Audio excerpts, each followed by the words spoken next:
Today on DNVR Buffs Live, the slide has finally stopped. Shedeur Sanders is a Cleveland Brown. LaJohntay Wester goes to the Baltimore Ravens. Jimmy Horn Jr. a Carolina Panther. Portal news. We'll see where these UDFAs end up as well. Let's discuss.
Squad! Come to you live from the DNVR studio. It's DNVR Buffs prime time. Oh boy. It took 2.5 days, 5 rounds, 140 some picks. But finally, inexplicably, the wait is over. It took too damn long, bro. Crazy. But we made it, G. We made it. And I'm feeling pretty good right now. I'm bro. sure you are, bro. And maybe not for the reason that people think, but I just feel happy about obviously Sheduer, his slide ending, seeing Jimmy Horn Jr. get his dream realized, seeing LaJohntay Wester get his dream realized. Weren't they taking like 5 picks apart from each other too? Which is just dope, man. I mean, this was a special day. And again, the lead up to it was a bit difficult, probably more than difficult, but again, the result is here.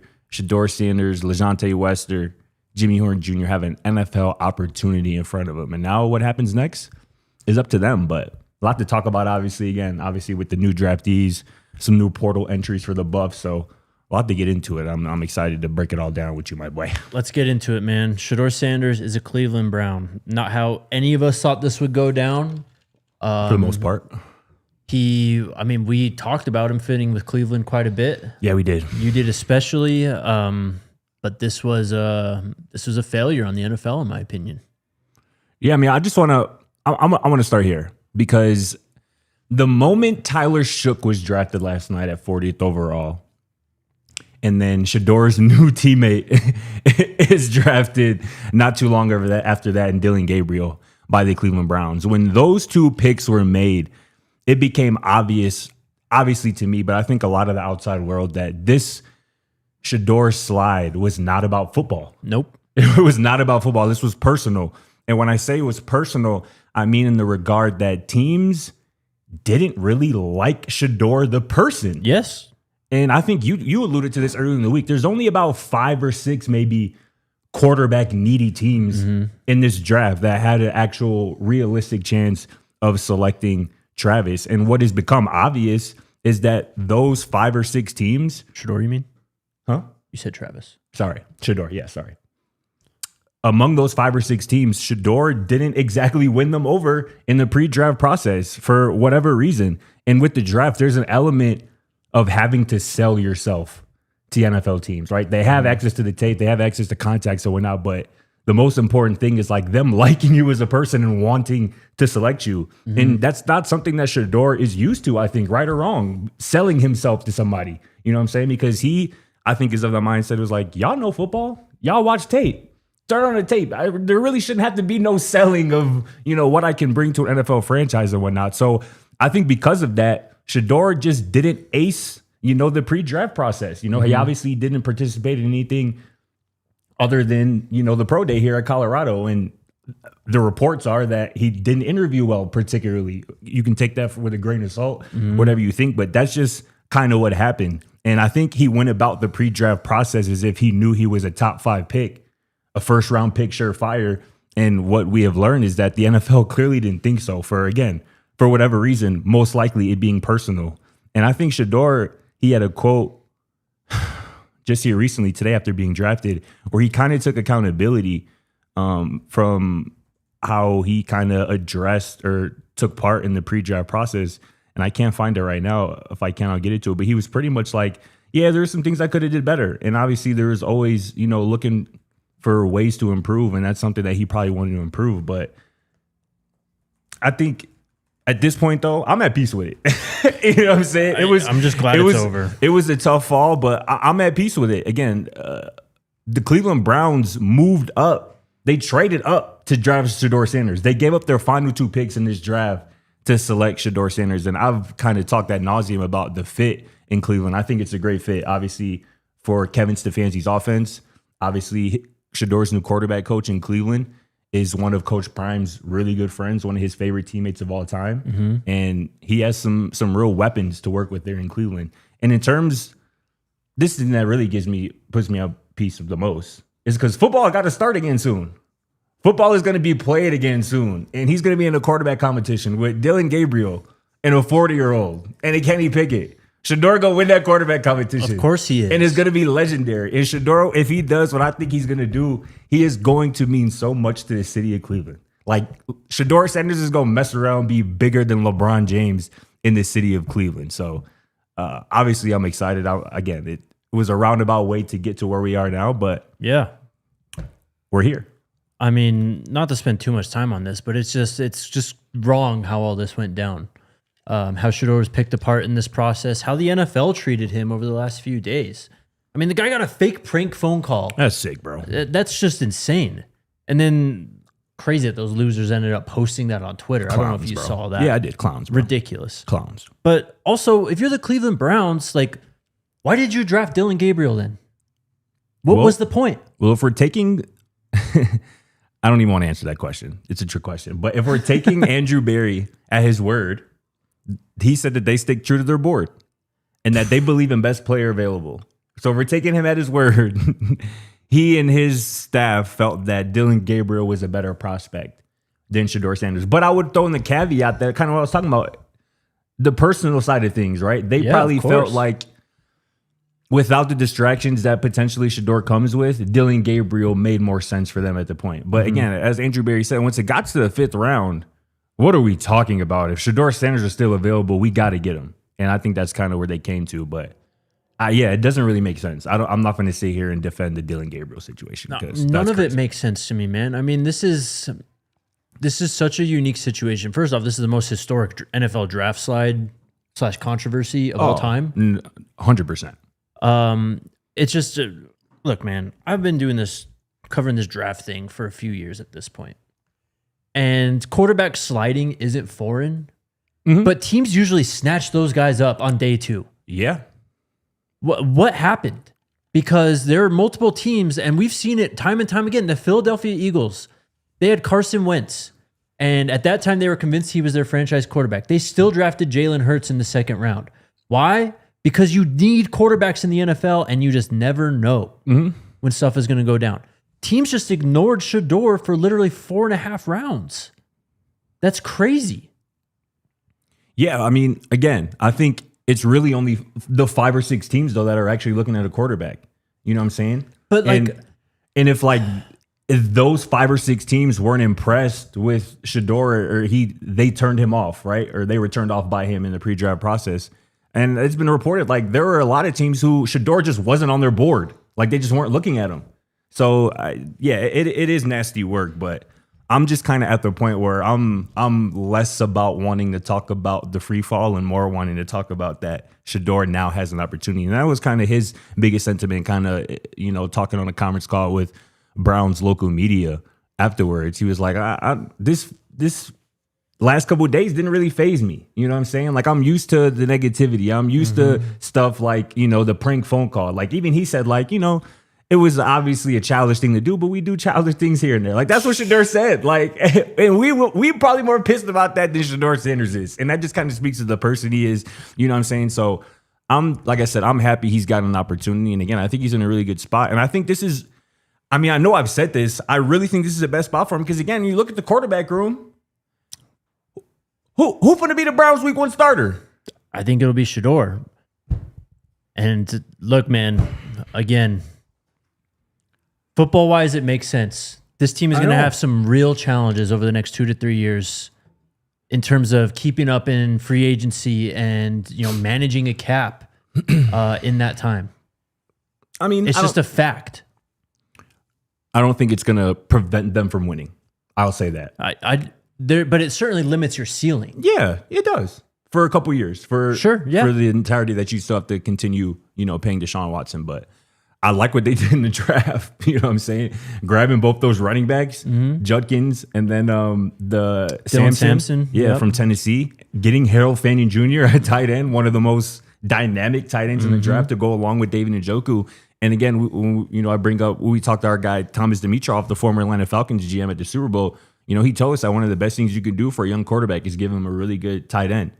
The Browns already got 2 of them now, and Njoku and a guy who is a rookie who's going to be able to grow with Sheduer. And obviously they got Jerry Jeudy, who was 6th in the NFL last year in receiving yards. So I'm a bit surprised they didn't grab a receiver late, Well, they fumbled the bag. Let's be honest. You could have drafted Travis Hunter and Shedeur Sanders. Well, I mean, we talked about that the other day. That was, that's crazy. But that was a missed opportunity. 100% it was. That was just a missed opportunity. But, yeah. Free agent signings are coming in. Shilo Sanders to the Bucks. Really? Yeah. No way. Go crazy. Shout out Shilo, man. Cameron Silman Craig is going to be a Jacksonville Jaguar, so he gets to reunite with No Trav. way. Yep. But yeah, I mean, Sheduer didn't deserve that. He handled that, I think, as good as you possibly could have handled that. And now finally it gets to be about football. I hope, at least. God, I hope. No, for real. Wow. Yeah, man, I think it will be, bro. Like I said, and I like what some of the things that Andrew Berry said after drafting him, obviously. I'm saying that he likes Sheduer as a person. And that was really important for me to hear. You know what I'm saying? That they like him as a person. Because, again, the football thing it's not really debatable. He can play. And I think teams know that. But I think teams were just scared about the other stuff, the unknown. Like, the unknown of how Sheduer is going to be without Coach Prime as his coach. Because nobody knows what that's like for him. I think the unknown of Sheduer playing without Travis Hunter. People don't know what that's like really because he hasn't done that throughout his college career. So I think there are some unknowns where you can kind of, when you're really thinking hard and squinting about why he fell, I think there are some things you can think of, and I think those are a couple. But again, it doesn't really excuse the slide, but nonetheless, it's something that Sheduer says all the time. God has a plan. And I think this is a part of God's plan for sure. And it's going to be legendary, man. Honestly, I felt bad for Coach Prime too. Watching him, just sitting on the couch, especially yesterday, that whole situation that he was put in. I don't know. I don't want to say that I imagined how Coach Prime feels, but I mean, I think that, there's, as a parent, you just go back, what could I have done better? Like, I just feel for him in that situation. I feel for the whole Sanders family in that situation because that was uncalled for, honestly. But I have no doubt that they're going to clap back twice as hard. Shedeur Sanders is going to take this personally, and that fire is just burning in his belly, I know right now. I think Coach Prime's going to bounce back. We're going to actually talk about the Buffs here on this show and the transfer portal. A lot of people are freaking out about that. Coach Prime will bounce back. I have no doubt about that one. No, 100%.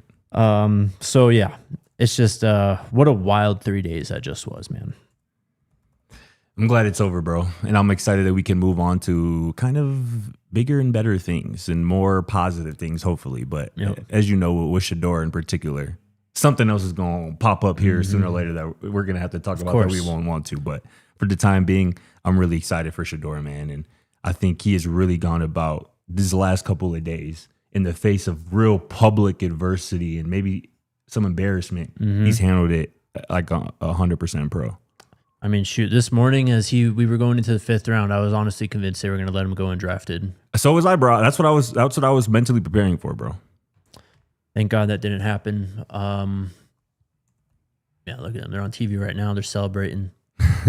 Boys, man. Hey, shout out to Shilo, man, for being Shiloh's a real one, bro. A great big brother, bro. And I think Dalvin had it like Shilo Shilo wasn't worried one bit this whole weekend about his own draft situation or what he had going on. He was consistently with Sheduer, offering support and just being there for his brother. And you just love to see it, man. Coach Prime has fathered just a really outstanding, impressive family. 100%. All right, let's take our first break, and then let's dig into Jimmy Horn, LaJohntay Wester, and some of the rest of these guys.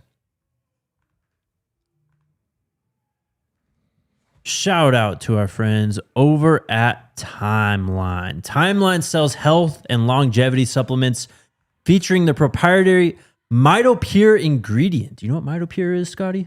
I know it's good for you. Well, let me tell you. MitoPure works with the cells in your body to help reverse age-related decline. Benefits include increased strength, energy, and endurance. They've done 15-plus years of research and secured 30-plus U.S. patents for their products.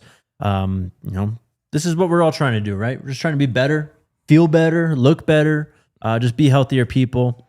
And Timeline can help you with that. MitoPure helps recharge your cells and helps your body systems to work better. It works at the cellular level, so it will deliver damn near in all areas, man. Right now, Timeline is giving you 10% off your order of MitoPure. Head to timeline.com/DNVR today to get started. That's timeline.com/DNVR. And shout out to the squad over at Toyota, man. I absolutely love my Toyota. And just in time for the playoffs, Toyota is doing a playoff giveaway. Let's drive into the playoffs with Toyota. Enter now for your shot at winning incredible prizes, including playoff tickets, a private suite experience for you and your friends, a fly-out adventure to see a Nuggets playoff game on the road, or a chance to drive away in an all-new epic 2025 Toyota 4Runner. The link is right here in our show description. Don't miss out on the opportunity to be a part of the Nuggets playoff frenzy. Like I said, drive to the playoffs with your Front Range Toyota stores. Auto Nation Toyota Arapahoe in Centennial, Corwin Toyota in Boulder, Groove Toyota in Englewood, Mountain State Toyota in Denver, Stevenson Toyota East in Aurora, and Stevenson Toyota West in Lakewood. Toyota is a proud partner of the Denver Nuggets and the official vehicle of DNVR. Silly me, like a few days ago, I thought that Thursday night we'd be quick in and out. We'd break down the pick, and we'd be on our merry way. Wipe our hands clean, and that's it. That was some wishful thinking. Oh, man, what a journey it's been. I've been live a lot over the last 3 days. Hey, man, we'll get a couple days off here, though, soon. Are you excited about that? Yeah, I'm pumped. By the way, no show on Monday, so plan accordingly. All right. Let's go in the order they were drafted in then. LaJohntay Wester. We all figured, I think, I don't know, maybe after the combine, after they ran 40s and all that stuff, that LaJohntay was pretty much a virtual lock to be the next buff off the board after Travis Hunter and Shedeur Sanders. And that ended up being the case. The Baltimore Ravens selected LaJohntay Wester with the 203rd pick in the NFL draft, back end of the 6th round. An interesting fit. Obviously, a great quarterback in Lamar Jackson, a 2-time MVP. Should have been 3-time MVP. Facts. But they have some wide receivers, and they do have a slot already, too, in Zay Flowers, who they took in the first round. They got Rashad Bateman. DeAndre Hopkins ends up coming over. And then a bunch of other dudes that kind of make up their depth. I think LaJohntay immediately becomes the 4th option behind those top 3. We'll see, how that works out in the slot, because, that's just Zay's position at this point, right? Yeah. But he could help out. LaJohntay could help out tremendously in the return game, as we all know as well. We'll see exactly how it works out moving forward. But LaJohntay Wester, man, all he does is get open and catch passes and just eat up yardage in the open field. So I'm excited to see how this all comes together, because this offense is going to be fun. Man, Baltimore Ravens fans, I tweeted early, man. If y'all don't already know, y'all are about to find out very quickly how dynamic and how electric LaJohntay Wester is. If y'all been watching the show, from this past season, y'all already know how I feel about LaJohntay Wester. I think he is going to be one of the steals of this entire draft. Again, this is somebody who is a route technician, can run every single route in the route tree, but he is especially dynamic running out of the slot. We talk about it ad nauseum at some points this season. Just watch him on every single play. Bro is unguardable. untouchable a lot of times. Like if you watch him every single play, you're like, oh, there he is open again. There he is open again on different type of coverages, different type of schemes.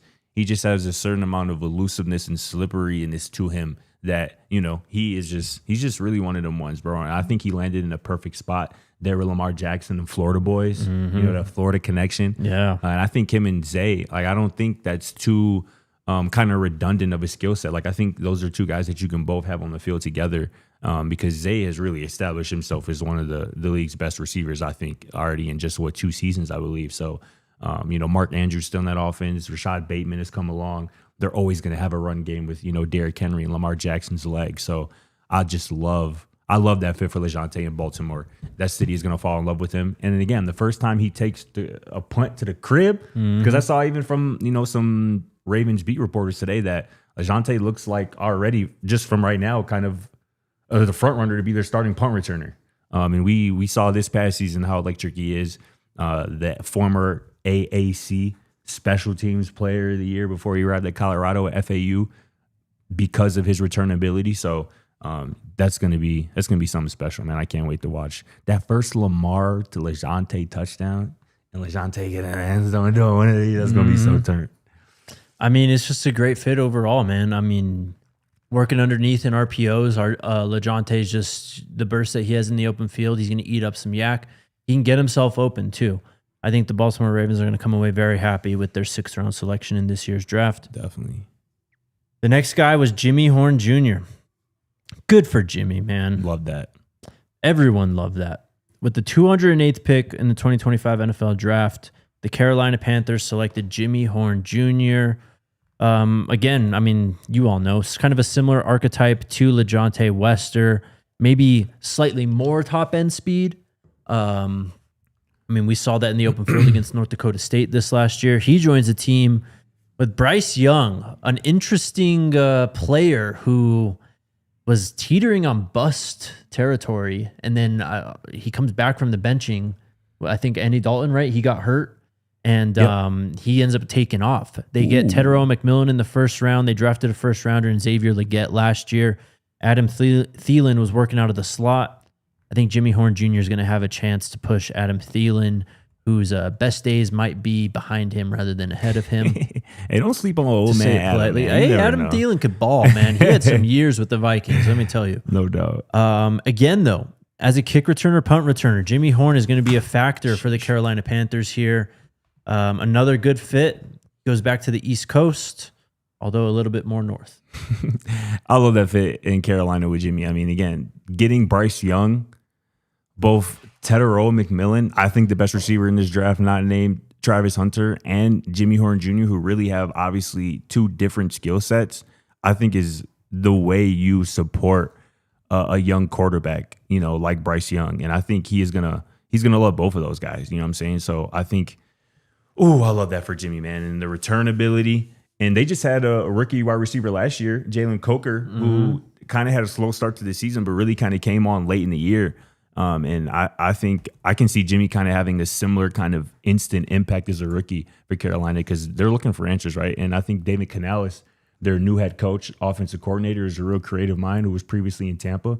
He's going to get the most out of Jimmy and his skill set. I like that fit a lot. That's why I'm so happy, bro. I just love these fits, bro. I know, man. For Sheduer, for Jimmy and LaJohntay, I love it, man. What a shock! They had ball players in Boulder the last couple of years. Who would have thought? With that selection of Jimmy Horn, CU actually ended up having the most wide receivers drafted in the NFL in this year's draft with 4. They end up tying with multiple Big 12 teams as well in terms of most players sent into or most players drafted. Iowa State was up there. I don't have the list in front of me right now, but they were tied with, I think, 4 or 5 other teams with 4 players drafted. You see this? To where? Wow. Okay, so Will Shepard's now going to the Bucks as well. With Shilo. Shilo and Will Shepard going to the Bucks. That's chat fire. Is saying BJ Green to the Jags also, but I have not seen that. I have not seen that yet. either. So we'll see. But yeah, this is all actually unfolding live right now. Any news on the block bullet yet on this? I haven't seen anything with him. Man, quite a few guys though still. Shilo and Will Shepard in Tampa. with Travis and Cam out there in Jacksonville. That's crazy. We love to see that. No doubt, man. The state of Florida, bussing. Sorry, just checking, see where we're at right now with everything. Let's talk about Cam and Shilo then. Obviously, those two safeties held it down for the Buffs this year. It's going to be a battle trying to replace them on the field this season. But in terms of fits, Jacksonville, I think, has invested quite a bit in the secondary, if I do remember right. They have Tyson Campbell, obviously. They did just sign Eric Murray as a safety out of Houston. They have Darnell Savage, too, former Green Bay Packer, playing there. I don't know, man. Charles Kelly said it, a year and a half, 2 years ago at this point? Like, if you bring in Cam Sillman-Craig, you better have a roster spot because you're not going to cut him. And just looking at this room right here, this is a great, great fit for Cameron Sillman-Craig. I mean, yeah. I mean, he has the ability to crack that rotation and really earn a roster spot, I think, right away. And I don't think it has to be a special teams thing. I mean, obviously, that's kind of where he's going to get his start. And I think that's probably where we're going to look at him out of the gate. But once he kind of proves to the coaching staff that, like, nah, I'm an NFL player. I belong here. I think he's going to be able to really crack, like I said, that rotation. And again, being there with Travis, that cannot be understated. I mean, Travis's input is obviously going to mean a lot to that coaching staff and that front office. And we know how Travis feels about Cam. And we know what those two together, I mean, they've been playing together for at least 3 years, correct? Maybe longer than that? Absolutely. So, I mean, these are true brothers that the Jacksonville Jaguars have brought together again, along with obviously BJ Green, who, again, it seems like we're hearing is also going to Jacksonville. So those three together, in Jacksonville, are the Jaguars just the NFL version of the Colorado? Is that, I mean, you know what I'm saying? They believed in Travis. Boulder, I think they saw the vision. They get it. Shedeur Sanders to the Tampa Bay Buccaneers. They've got Antoine Winfield Jr. back there at strong safety. Christian Isian. You know who that is? Nope. He's listed as their starter at free safety right now. Again, man, just a tough year for Shilo. Breaking that arm in the Nebraska game, I feel like really derailed him. He obviously kind of rushed back to the field, had the worst game of his football playing career against Kansas State. Yeah. I mean, man, if it weren't for Shedeur, Shilo would have been one of, if not the most picked apart prospects probably to go through this process. So happy for him to land in a place that, I mean, not too far removed from a Super Bowl, and a lot of those players still on this roster. I mean, offensively, they're going to be on fire. Defensively, a lot of key players still on this team. So if Shilo can make an impact and stick around, he'll be another piece to this defense that is pretty good. And they coach defense up. Obviously, you had coach Todd Bowles. Mm-hmm. That's his side of the ball is defensive. So I like that fit. And again, when you're bringing in undrafted guys at this point, these are guys that I think that you probably may have wanted to draft, but obviously it didn't work out. Maybe you didn't have enough picks. But I think obviously how quickly these guys were able to get signed. Shows you how these teams felt about each of these guys in particular. So it's up to them now. You know what I'm saying? They got an opportunity. All these guys that we're talking about, Shilo included, Noel Shepard, BJ Green, Cameron Sillman-Craig. These guys have an opportunity, and what happens, what they do with it is up to them. And I'm willing to bet on each of these guys lasting because again, they've been coached the right way, and I love each of the fits. I think they're really all set up for success. So BJ Green announced on Instagram, yes, he did sign with the Jacksonville Jaguars. So that's 3 of those boys. Jacksonville's edge room. I mean, former first overall pick Travon Walker is obviously there. Mm-hmm. Josh Allen, another first round pick. Josh Hines Allen now, excuse me. The real Josh Allen. Come on. After that, though, the depth doesn't really impress me, man. I mean, BJ Green, another guy who just the mentality, man. A former walk-on. Basically had to earn his way every step of the way. I'd believe in BJ Green to make an impact and potentially make this roster. I mean, so far, we haven't touched on Will Shepard yet, but 3 for 3 for the undrafted guys in terms of fits, man. They really did a good job picking where they were going to go. No, for real. A lot in Florida, though, too. You love to see that. The boys get to stay together. Yeah, Will Shepherd to Tampa Bay. A wide receiving core that is, sheesh, this is loaded now, man. Mike Evans, Chris Godwin, we all know, of course. They draft Emeka Ibuka in the first round on Thursday. They drafted Jalen McMillan in the third round last year. Yeah. They got Trey Palmer on the roster. They got Sterling Shepard on the roster. They just drafted Tez Johnson in the 7th round. And now you add Will Shepherd to the fold as an undrafted free agent. That's going to be a competition there. I mean, what has been the most common comp for Will Shepherd? Mm-hmm. Mike Evans. And apparently, at least according to Jordan Schultz at Fox Sports, that Mike Evans has been a bit of a mentor to Will Shepherd. And now that they're teammates, I mean, that's the best thing a Will Shepherd could have possibly asked for. Yeah. You know what I'm saying? That is awesome stuff. And again, their play styles are so similar. And, you know, Will Shepherd is going to be able to see up close and personal what it looks like to be a future Hall of Famer at that position, playing, like I said, a similar play style, because Mike Evans, again, is a locked-in future Hall of Famer. What, 10 straight seasons of at least 1,000 yards? Did he set a record with that, too? Yeah, it might have been 11. I think he might have made it 11 seasons this year. So, 11 seasons this year. So, he is one of the best. Played with, obviously, Tom Brady. Won a Super Bowl with Tom Brady. He is going to be able to impart so much knowledge on Will Shepherd. And again, that receiving room as a whole is so talented and deep. And Will Shepherd, coming from Colorado, is very much used to not being the guy, right? Knowing that there's other weapons who have to get the football and are going to get targets and whatnot, but still making the most of his opportunity. So this actually might be the best fit out of anybody, Will Shepherd to the Bucs. I think it might be the very best fit out of everybody. People in the chat are saying block bully to Houston. Haven't seen that, so we'll keep an eye out. Let's take our next break, though, and we'll dive in. I'm about to dive in. Ooh, ooh, ooh. You know nothing about that. I don't. Shout out to the homies over at UC Health.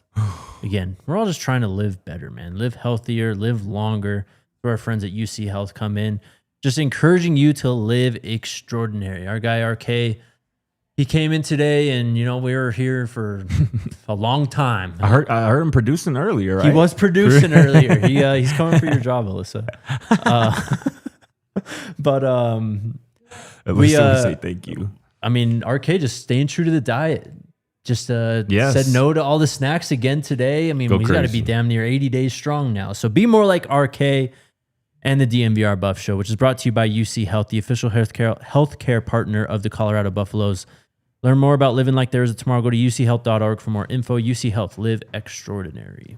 And shout out to the squad over at Empire today, man. They have really blessed us with just immaculate flooring that is not only beautiful, but just reliable. You know what I'm saying? And that's really what you need in flooring, because what you need is a home court, field, ice, potentially advantage, just like your favorite team has. Your home needs a home floor advantage, and that is exactly what Empire Today can help you get. Empire Today has flooring experts, dedicated flooring professionals who focus on flooring every single day. They wake up and think about flooring at Empire Today.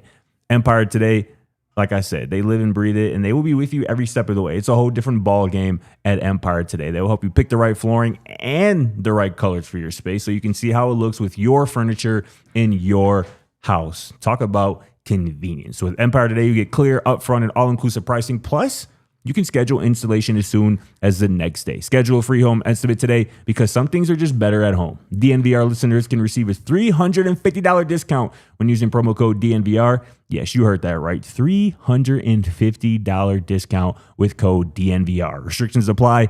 Visit EmpireToday/DNVR for full details. All right. I think we are slightly safe to move on from the NFL draft for the meantime.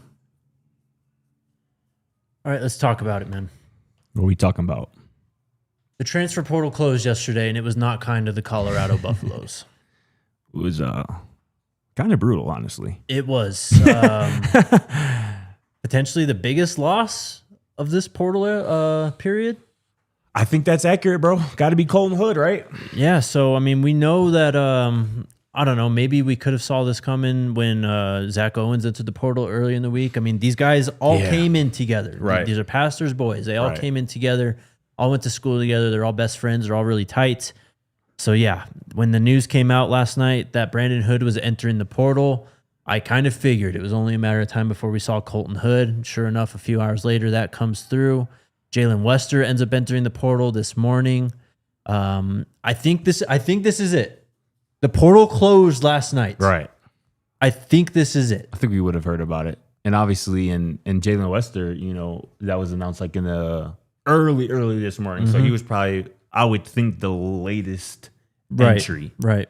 So, I mean, but just talking about Colton, though, I mean, it's a tough loss. I mean, we projected him to be a surefire starter, on the opposite of He DJ was replacing McKinney. Travis Hunter. Yeah.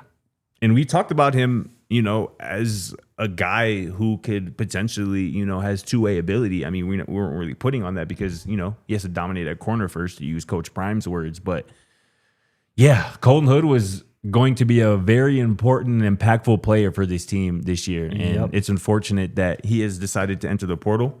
Pastor has said some things on Twitter since then where, he has kind of alluded to the fact that, one or both of his guys, both of them, being Colton or Brandon, maybe one or both weren't wanted by the coaching staff potentially.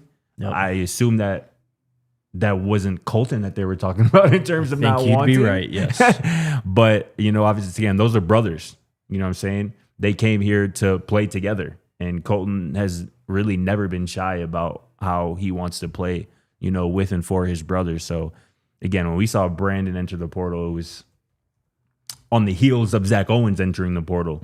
It kind of seemed like it was really only a matter of time before that notification came through that Colton was also entering the portal. But that's a tough loss. And again, in conjunction with the fact that the spring portal hasn't already gone well for Colorado in terms of some departures, Cash Cleveland and Tajay McCoy and Isaiah Gustav. Yeah. And the fact that you've only added 4 spring portal additions so far. It's not looking great right now as the transfer portal, the spring portal that is already closed. But, I think, with Coach Prime probably not as focused, so much on Sheduer, probably here the next couple of days as he was at least in the past few days. I would expect some good news on the transfer portal front because honestly, it can't get worse at this point. Yeah, no doubt. But honestly, looking at it in full scope of things, this isn't that bad, all things considered. It could have gone worse. Teams have had You talking massive about the portal? Yeah, like departures. Like only losing, you lose one starter in Colton Hood. You lose some guys who you were hopeful on, obviously, very hopeful on in Brandon Hood, Zach Owens. Am I missing another true starter? I mean, Nakai, I guess. I mean, I thought Cash Cleveland was going to start. Cash Cleveland, right? You had Tajay McCoy starting. That's true too. So 3 or 4 of them. Yeah. Teams have had worse portal periods. So that's the point. Sure. Colorado maybe is that worst portal period, but again, this isn't. There's still time to fix this, but this has to get addressed. Like there has to start being some commitments, some impactful commitments coming in here soon. But Coach Prime's the head coach. Yeah, they're going to recruit the portal. Yeah. They are going to scout the hell out of it. They're going to bring guys in. For sure. It's April 26th. Yeah, I just don't know. Some deep breaths would be appreciated right now. I just don't know if there's a ton of impactful talent still out there in the spring portal. I don't know about that, and I'm not saying that there isn't. I'm saying that I don't know if there is, right? Because Keelan Marion, who the Buffs are targeting, just committed today to Miami. Yep. Right. Blake Steen ended up going to Mississippi State. Right. Javian Thomas ended up going to Cal. UCLA. Excuse me. Right. He came from Cal to UCLA. Those are 3 potentially really impactful guys that decided to go elsewhere. So still got to add a running back. Still got to add offensive line, linebacker. Especially cornerback now with the loss of, Colton Hood. So there's a lot of work to do. But as you said, I'm not going to sit here and act like I'm worried. Coach Prime is the head coach. Yeah. We march on, man. That's just the nature of college football at this point. That's how you have to, I think, handle it at this point, too. Yeah. You can't dwell on the losses that long. I mean, Tayon Parks is coming in, too. Yeah. So you have him. And honestly, this makes me wonder what the deal with Isaiah Harge is going to be moving forward. Why you say that? Because he played both ways. He played a lot of corner last year. Sure. They were working him exclusively out of the slot. starting from this spring, and they felt pretty comfortable with that, it sounded like. But as it stands right now, you need cornerback depth. Yeah, and I just don't know if that's still on the table because it seemed like they clearly made the decision to take cornerback duties off Isaiah Hargis' plate this spring. And obviously that's something that you can still add because he can still play the position. But I think that was a good decision, just having him focus exclusively on receiver. And I think he's reaped the benefits of that. But yeah, that would be interesting. I don't think he would, be opposed to continuing to play both ways or, going to play corner if they need him to. Yeah, Preston Hodge, I don't know what the deal was, but for some reason he was hurt and unavailable for a majority of the spring. So, of course, they still have him and DJ.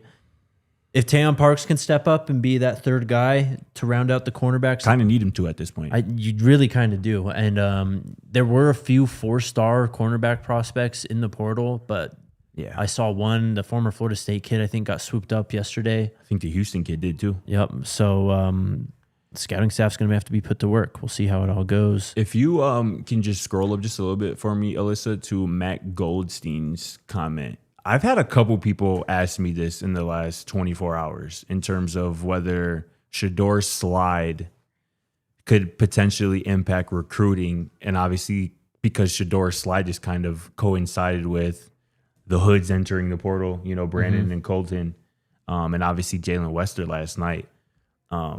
What I will say is that I don't think that those two things are correlated. Those two events are correlated. 100% agree, bro. You know what I'm saying? Again, like I alluded to earlier, Pastor has pretty much kind of put the reason out there why Colton and Brandon are, entering the transfer portal.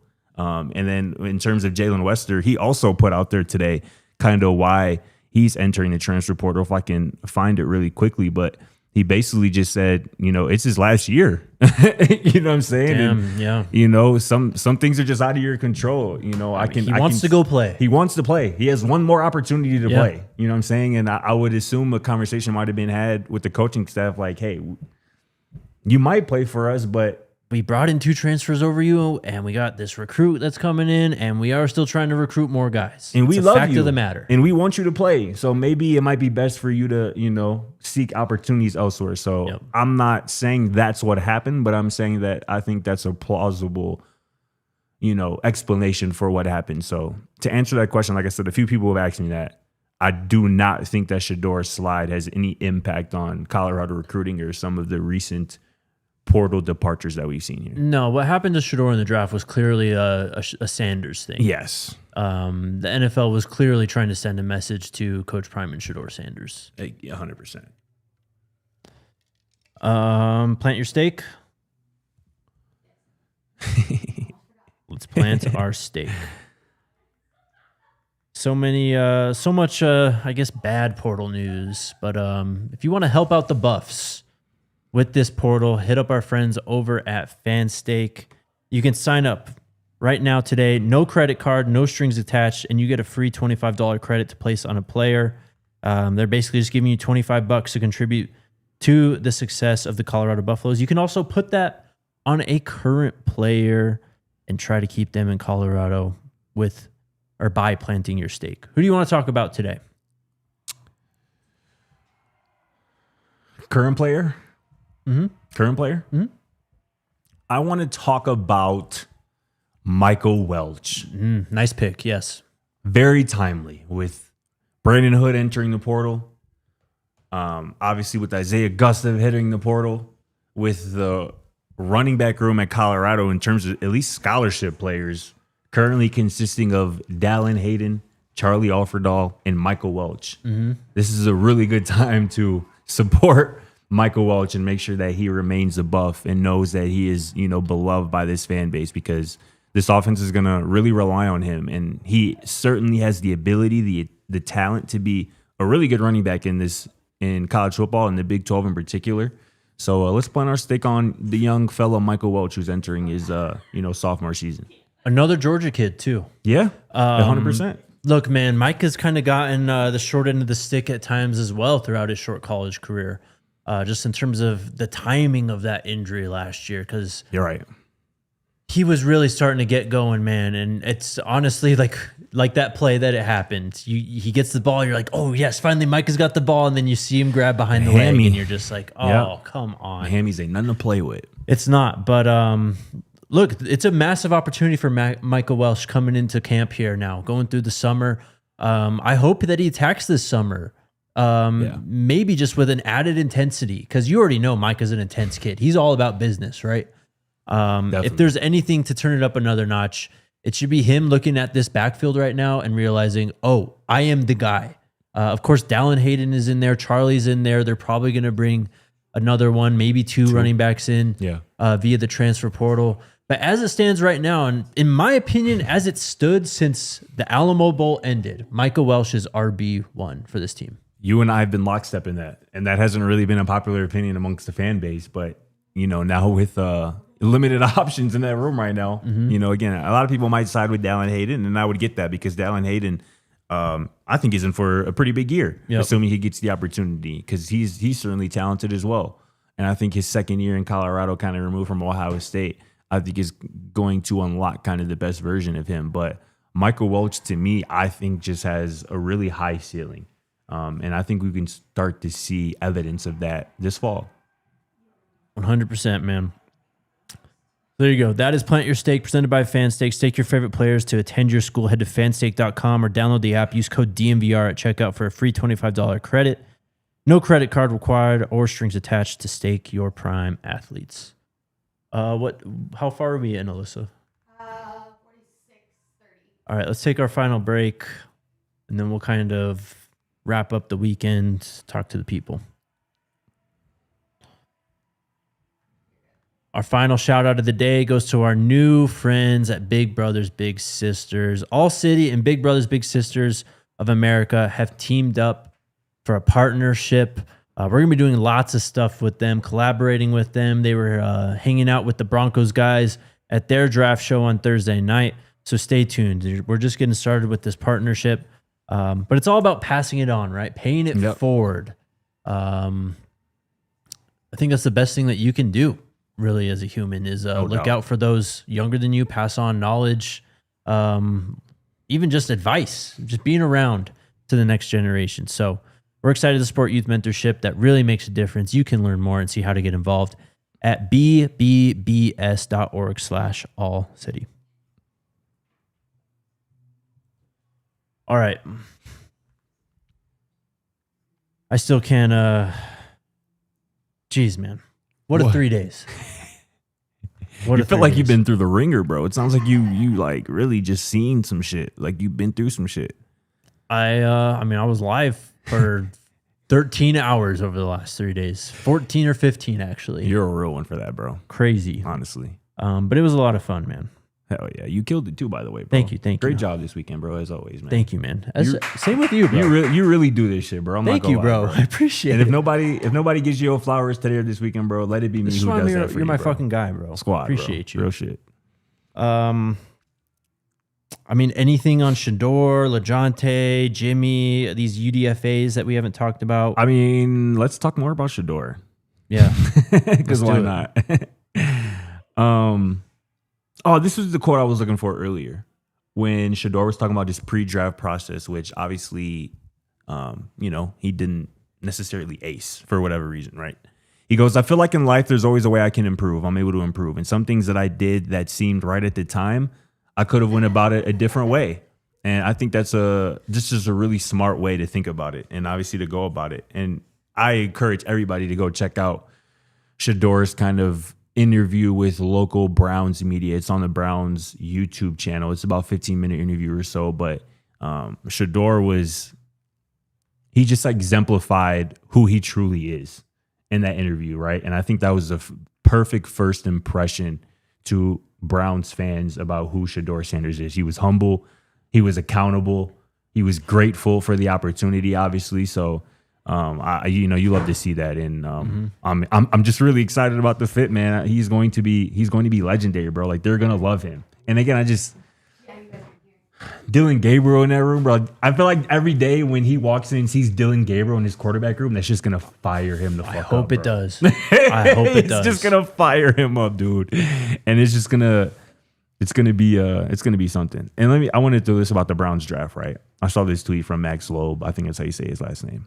If you would have told the Browns before the draft that they ended up with Sheduer, Mason Graham, a 2026 first next year, Judkins, Fannin, Dylan Sampson, you'd be like, they kind of cooked. They did cook, I think. You know, I mean, obviously, again, they fumbled. At least they missed out on their opportunity to team up with Travis and Sheduer. But you look at it afterwards now with Sheduer as the headliner and Mason Graham and the rest of those guys. It's a solid crop of talent. You bring it into a franchise that needs a lot of talent. So, and like I said earlier, Smokes was saying, have the Browns ever won? Not really.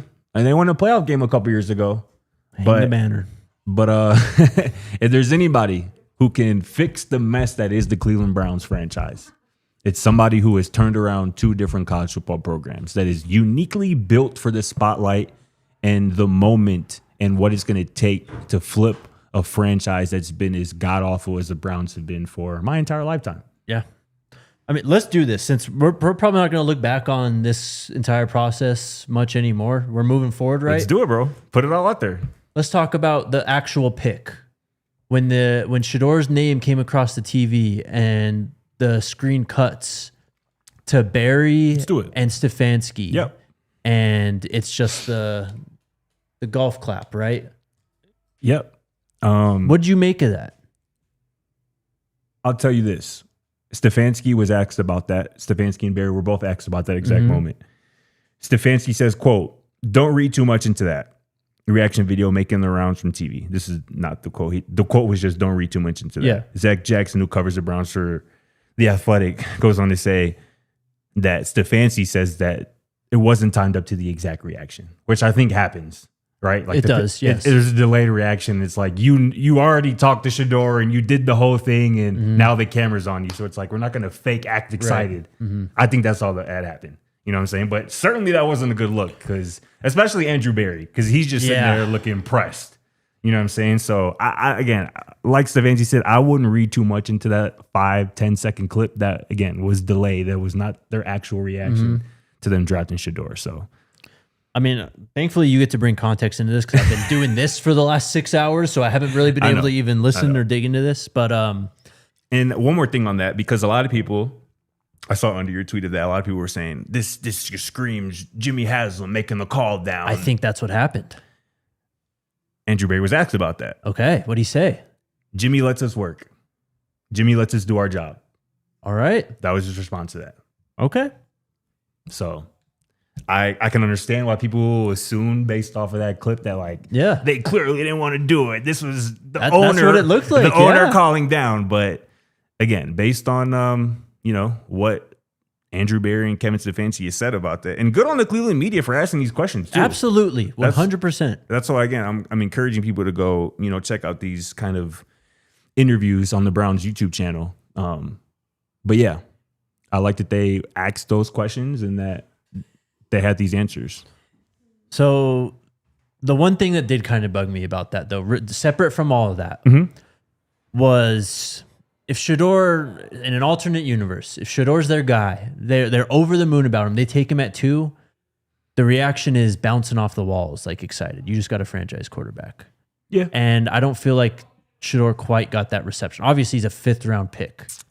And I don't think you don't react about that, a 5th round pick. I know. Period. I know. You don't react like that. But this isn't a regular 5th round pick. No, it's not. It's certainly not. I don't know. And I think they realize that too. But I don't know. It was an interesting moment for sure. It was an interesting moment that I think is going to just be made a lot out of, that I don't think there's much there. Because again, they drafted him. Yeah. You know what I'm saying? Like, they picked him. They picked him. And again, you can say that they were told to by the owner, but I just don't really think that that's how that works. You know what I'm saying? I'm sure he has his input and he might float. I like this kid. You know what I'm saying? But you talked about it, how much time they spent in Boulder with Sheduer and obviously Travis as well. I think there was genuine like between those two. And that was part of the reason why I thought it was a good fit. And why I said, last month that I thought the Cleveland Browns were going to be the team to draft Shedeur Sanders, because I thought that they were the team that liked him the most. And that's important, liking him as a person. Because again, the football stuff shouldn't really be debatable. He can play. Oh, absolutely. So it's about whether you like him and whether you think he's a fit with, what you got going on in your franchise. And I think that's what Cleveland found in Sheduer, which is cool to see, even if it took to the damn 5th round. He didn't deserve that, man. No, he didn't. But I'm not going to sit here too, and this is another thing. Like, I'm not going to sit here and be mad at Cleveland because Cleveland was the one who took him. I agree.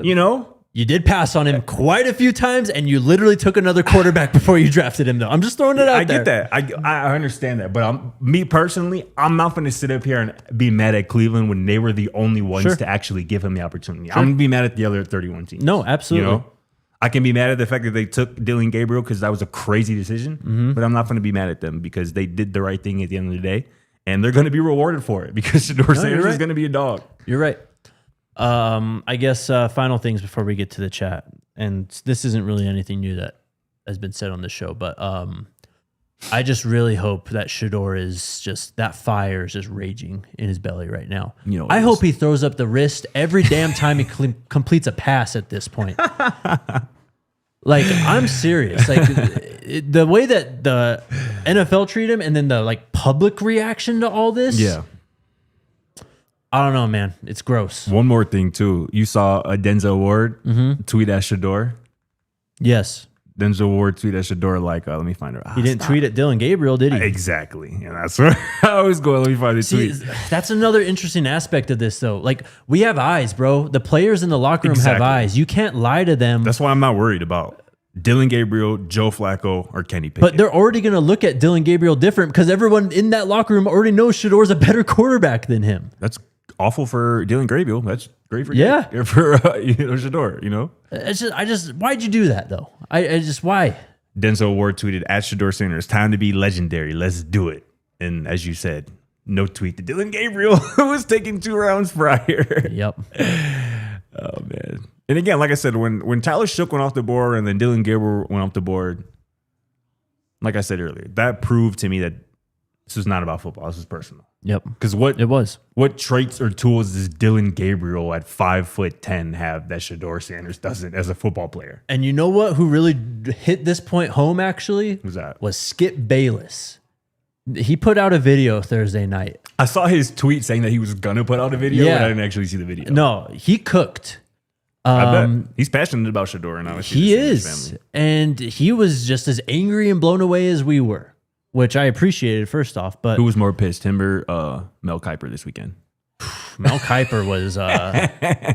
Look, I'm an NFL Network draft guy, so I wasn't really tuned into ESPN. Same. But the clips I saw, from what I saw and heard, he was going to bat for that boy Sheduer. But what Skip Bayless said about how this is personal. Yeah, we figured that out. We that's apparent at this point. It's obvious. And the NFL is ran by, these mostly white folks, and look, this league goes back 100 years at this point, right? Yep. The league isn't inherently racist, but there is some deep embedded tradition, racist tones that kind of bleed through sometimes. 100%. And there was absolutely, I think, a touch with that. And the way that some people reacted to this, treated him, the media, and just the general football Twitter and all that. Mm-hmm. Definitely had some of that, and that was nasty to see. It was crazy, bro. And there's another question too from Shedeur's press conference after being drafted by the Browns with local reporters. He was asked specifically, Sheduer, after everything that's happened the last couple of days, do you look at the NFL and this process differently? Mm-hmm. And of course, Sheduer goes, no, I don't look at it any differently. The love of the game is still there. I still love to play. I still got an opportunity. Why would I look at it any differently? This is my route. And that's exactly the answer that you want to hear from somebody who's been put in such an uncomfortable position that he has the last couple of days. And again, he is the person that a lot of people think he's not, which is an outstanding leader and young man. Yep. One last thing, Rappaport reported soon after the Browns took him that the Browns traded over the Philadelphia Eagles. Mm-hmm. And Rappaport reported that the Eagles were interested in Sheduer and that they were going to potentially take him before the Browns jumped ahead of him. And crazy. We heard that there was potentially another AFC North team. We did hear that involved. Yeah, that was interested in Sheduer. Yeah. So, and it wasn't the Steelers. Really narrowing it down there for the people. But he's on the Browns. No, that's it's crazy though. I mean, I will say this though. Philly would have obviously made a lot of people happy. Mm-hmm. But, I mean, aside from a Jalen Hurts injury, yeah, no, absolutely. Sheduer would have been riding the bench waiting for his opportunity. In Cleveland, say what you want about the place, he's going to have an opportunity to start week 1. Week 1. He will start week 1. I think he will too, man. He will. I think he will too. All right, let's go to the chat. Let's get out of here. Chatsky.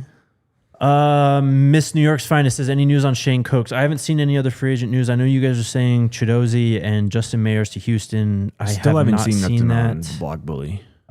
Stay tuned to Twitter. We'll tweet all that out, I'm sure.